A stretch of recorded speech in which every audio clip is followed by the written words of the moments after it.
महाराजा चंद्रगुप्त का दरबार लगा हुआ था। सभी सभासद अपनी अपनी जगह पर विराजमान थे। महामंत्री चाणक्य दरबार की कार्यवाही कर रहे थे। महाराजा चंद्रगुप्त को खिलौनों का बहुत शौक था। उन्हें हर रोज एक नया खिलौना चाहिए था। आज भी महाराजा के पूछने पर कि क्या नया है, पता चला कि एक सौदागर आया है और कुछ नए खिलौने लाया है। सौदागर का ये दावा है कि महाराज या किसी ने आज तक ऐसे खिलौने न कभी देखे हैं और न कभी देखेंगे। सुनकर महाराज ने सौदागर को बुलाने की आज्ञा दी। सौदागर आया और प्रणाम करने के बाद अपनी पिटारी में से 3 पुतले निकालकर महाराज के सामने रख दिए और कहा कि अन्नदाता, ये तीनों पुतले अपने आप में बहुत विशेष हैं। देखने में भले एक जैसे लगते हैं मगर वास्तव में वो बहुत निराले हैं। पहले पुतले का मूल्य 1,00,000 मोहरे, दूसरे का मूल्य 1,000 मोहरे और तीसरे पुतले का मूल्य केवल 1 मोहर है। सम्राट ने तीनों पुतलों को बड़े ध्यान से देखा। देखने में कोई अंतर नहीं लगा, फिर मूल्य में इतना अंतर क्यों? इस प्रश्न ने चंद्रगुप्त को बहुत परेशान कर दिया। हार के उसने सभासदों को पुतले दिए और कहा कि इनमें क्या अंतर है, मुझे बताओ।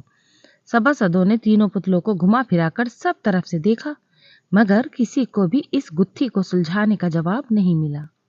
चंद्रगुप्त ने जब देखा कि सभी चुप हैं, तो उसने वही प्रश्न अपने गुरु और महामंत्री चाणक्य से पूछा। चाणक्य ने पुतलों को बहुत ध्यान से देखा और दरबान को 3 तिनके लाने की आज्ञा दी।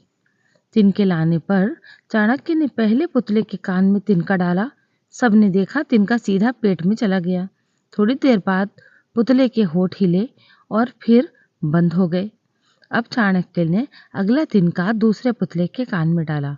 इस बार सबने देखा कि तिनका दूसरे कान से बाहर आ गया और पुतला ज्यों का त्यों रहा। ये देखकर सभी की उत्सुकता बढ़ती जा रही थी कि अब आगे क्या होगा। अब चाणक्य ने तीसरा तिनका पुतले के कान में डाला। सबने देखा तिनका पुतले के मुंह से बाहर आ गया और पुतले का मुंह एकदम से खुल गया। पुतला बराबर हिल रहा है, जैसे कुछ कहना चाहता हो। चंद्रगुप्त ने पूछने पर कि ये सब क्या है और इन पुतलों का मूल्य अलग अलग क्यों है, चाणक्य ने उत्तर दिया, राजन, चरित्रवान सदा सुनी सुनाई बातों को अपने तक ही रखते हैं और उनकी पुष्टि करने के बाद ही अपना मुंह खोलते हैं। यही उनकी महानता है। पहले पुतले ने हमें यही ज्ञान मिलता है और यही कारण है कि इस पुतले का मूल्य 1,00,000 मोहरे है। कुछ लोग सदा अपने में ही मगन रहते हैं, हर बात को अनसुना कर देते हैं। उन्हें अपनी वाहवाह की कोई इच्छा नहीं होती। ऐसे लोग कभी किसी को हानि नहीं पहुंचाते। दूसरे पुतले से हमें यही ज्ञान मिलता है और यही कारण है कि इस पुतले का मूल्य 1,000 मोहरे है। कुछ लोग कान के कच्चे और पेट के हल्के होते हैं। कोई भी बात सुनी नहीं कि सारी दुनिया में शोर मचा दिया।